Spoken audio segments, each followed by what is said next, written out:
Israeli Prime Minister Benjamin Netanyahu says his country will not agree to a ceasefire. Political analyst and Middle East security expert Rick Epps joining us now. Rick, good morning. Always good to see you. Good morning. With the statement, we heard that Netanyahu comparing this to Pearl Harbor, and very clear that there is no ceasefire. They're not going to even consider it. What does this mean? Well, it really means that, unfortunately, we are probably headed into a much longer war with many more atrocities. It's going to get bloodier and uglier. And it's an unfortunate reality that, unfortunately, Netanyahu and his view of the world, which is based on a very realist mindset, the powerful must win and lead, and that's the way the world works.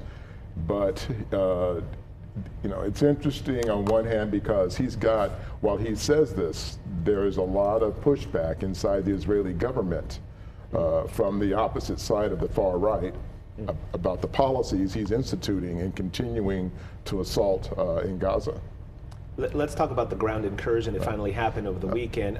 What do things look like now in Gaza? Now those tanks are in there. They're starting to go into these tunnels where Hamas, quite frankly, plans everything. They store all their things. And now it's believed the hostages are somewhere in these, what essentially I think it's miles of tunnels, right? Getting more intricate over the years. Yeah, there are probably over 100 miles of tunnels. Unreal. If not more. And what happens is, I'm sure at some point the hostages are somewhere in the tunnel, along with their supplies. So when they start to bomb and attack, there's a certain logic for that, in wartime to try to attack the infrastructure. However, we also know that Hamas will hide people and the innocent amongst those areas as well. So what you'll see is Israel comes in with the big bombs, drops everything, blows everything up. They also end up killing a lot of innocent people. Yeah. And so that's the danger, that they accidentally kill the hostages as well. You talk about the view of the world, Rick, and I want to quote this with some caution, because I saw this come up yesterday that one of the leaders of Hamas said the entire planet will be under our law. And when you look at the two polarizing views of two different groups, could one expect that there will ever be a resolution to this? No. And I tend to be an optimist by nature. But in this situation, I would say the answer is probably no. But I will say that it doesn't mean we can't get to what we call a state of detente, right? Which is basically we have a stalemate. You stay on your side of the line, I stay on my side of the line. But in that, I would say the problem is that the line is being pushed, and and I'll just speak on this for a moment. There have been concept papers drawn up and written by the far right in the Israeli government about expelling the Palestinians completely from the West Bank and Gaza and kicking them into the Sinai Desert in Egypt. So this, with that kind of mindset, where the line is being pushed further and further away and pushing the Palestinians further and further away. And in the eyes and mindset of the Israeli government, they would say the ends justify the means. If we're trying to secure our country, we get rid of the people, or get rid of the entity and the people who are putting our defense, putting our lives at risk. That would be their logic. The innocent, always the victims in this. Take us back, and with this war, you have to talk about the history of the region. It is critical. It seems like what is happening here will do let's say Hamas is destroyed by Israel. What does that do to the region? That doesn't stabilize it, because there will be resentment to no end at this point. We're already past the point of this is not going to end peacefully, obviously, at all. The resentment will continue to be there for generations based on what has already happened in the last 3 weeks. How do you kind of put that into perspective for people? Well, that's 100% true. And because of that, when you think about the region in its totality and the ideas of the path that the breakdown of the civil institutions in the region, right? And that means that you hit the infrastructure for food and water and electricity and basic living, governmental institutions, has all been eradicated.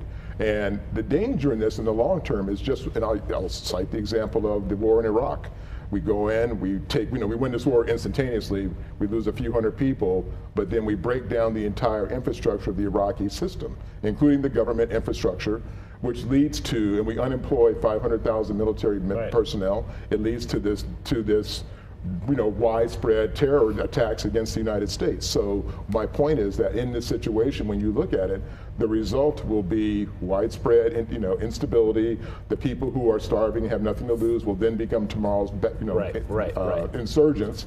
And then you're going to have a further breakdown and erode the infrastructure, which then will allow Israel to have further justification to go in and commit more actions to either kick them out or stabilize, try to stabilize through violence the Palestinian or the Gaza region. You and I have often talked about Iran and their role in a lot of the violence that we see in the Middle East. Their role often said that a peaceful and free Iran would lead to a peaceful area in that entire region, and their name coming up a lot, the Islamic Republic in Iran, and their hand in what's happening right now. Yeah. How involved are they? Very involved. Of course, they will swear they're not, but Hamas and Islamic Jihad and Hezbollah don't make any moves without the Iranian regime, because the Iranian regime provides lots and lots and lots of money for all of them and supplies weapons. So for them to be able to, if the leadership were to change, obviously that would stymie the tide of terrorist action by those particular three groups. But as long as Iran's interest is to keep destabilization in that region, which it is, then this is exactly what they want to happen. And it also destabilizes, the political system around the world. The blowback in the United States system with Biden and those folks trying to go to Congress to get money, that kind of thing. So the residual effect becomes very political around the world, and this is just what they like. Explain in simple terms. Ultimately, why does Iran want to continue to have instability in that region, aside from the obvious that they've made it clear they want the eradication of Israel and the existence of Israel? But is there a longer game to this in terms of them desiring that instability? Well, a couple things. I don't think Iran really wants them gone, because they remember, if you go back even 40 years ago to the Iran-Iraq War, and during the Iran-Contra, the Israeli government and the Iranian government were working hand in hand. They were supplying, Israel was supplying missiles. So it's not like publicly it looks like differently behind than what it does behind closed doors. But I will tell you, the reason that Iran does not want to be seen as a pariah independent state by itself, particularly if Israel was to create a situation with Saudi Arabia, which they were working toward an agreement to be able to have them the Saudis would recognize Israel as an independent state, and certainly Iran doesn't want that to happen. So for them to stoke the flames of instability allows for Iran to have a modicum of control with other peripheral states and have a bigger footprint in the region in terms of policy and security. While policy is going on, politics are going on, all this are happening. Thousands of people are dying, innocent people, and a lot of children. Yeah, over 8,000 in Gaza right now have been killed, and way more than that, and there's several 100,000 heading almost over a million heading to the south.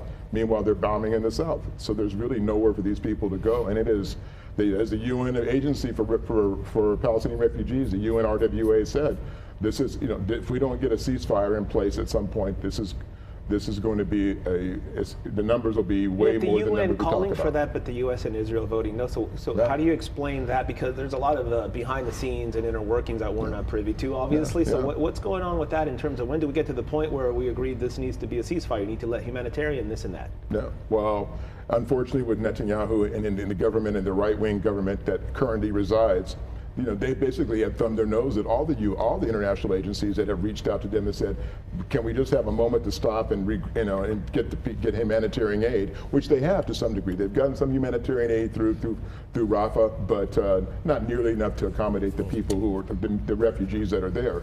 So that becomes another big part of the problem, because no matter what the U.S. is saying, and they're trying to pressure them along with other countries, Netanyahu has basically said we don't really care what the rest of the world says. President Biden used the example of what the U.S. did post 9/11, where we were angry, we were emotional, and we went right in, and he said we made mistakes, almost as if to say, we know what happened was horrible. You have to take it easy. We made mistakes. We don't want you to make the same mistakes.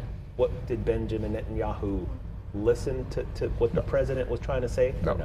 No, he's not listening at all. He's locked in a very sort of realist paradigm in his mind, which is a certain philosophical view about the world and who should run it and how the powerful basically control. And so with that mindset, that's what his operational mode is, along with the right wing, his adherents that are in the Israeli government. He said this is going to be a long war. Yeah. So take us through the next few weeks and months. We were hoping when you and I were chatting that this wouldn't go very long, but it looks like it will. Yeah, based on what's going on now and where things are on the ground right now, it looks like we're headed into several months, if not longer, of war. And we're going to now is in phase 2, so now they're going in bombing, and they're also starting to go basically alley by alley, street by street. And with that, though, as long as the bombing continues, you're going to have mass killing. When you start going street by street, it gets a little different because you can be more targeted. Yeah. But this is going to be ongoing, and there is no end in sight right now. It seems like you don't want to try to read into what the leaders are saying on either side here. Yeah. But because this is a long game, at what point do you continue connecting these dots where this ends up as a confrontation directly with Iran, where they realize, you know what, none of this is working. You're the cause of this. No. In his eyes. Is that potentially what the ultimate confrontation will be? I mean, certainly you could play out that as being a possibility, but I would say, to be honest with you, I don't see that happening. The United States is not looking for a war with Iran. Iran's certainly not looking for a war with the U.S. There's too much at risk. They don't mind. Sure, but it just seems unusual that everybody in the world knows that one particular country and regime is funding all the terrorist organizations, and yet we're kind of just, we're just going to fight the terrorist organization and not the root of the problem, essentially. Yeah. Well, this is what we do with proxy wars, right? We pit the Palestinian people or the certain groups against each other, but the superpowers are controlling the narrative that happens behind there. And this is kind of sort of set up the same way. But I don't see any mechanism where the U.S. will get directly involved in this. We may send the military troops and advisors to make sure it doesn't spin completely out of control. But this is unfortunate for the Israeli government, where they had the hearts and minds of the world at first when this happened. Because of what's taken place now, it's almost like that's been forgotten because of the actions that are happening in Gaza. And I'm not saying that's right or wrong. I'm just saying as a matter of reality, this is what's happened. Rick Epps, we thank you. Unfortunately, I know we'll be talking with you plenty in the next couple of weeks. Yeah, thanks you guys. Appreciate it. Thank you.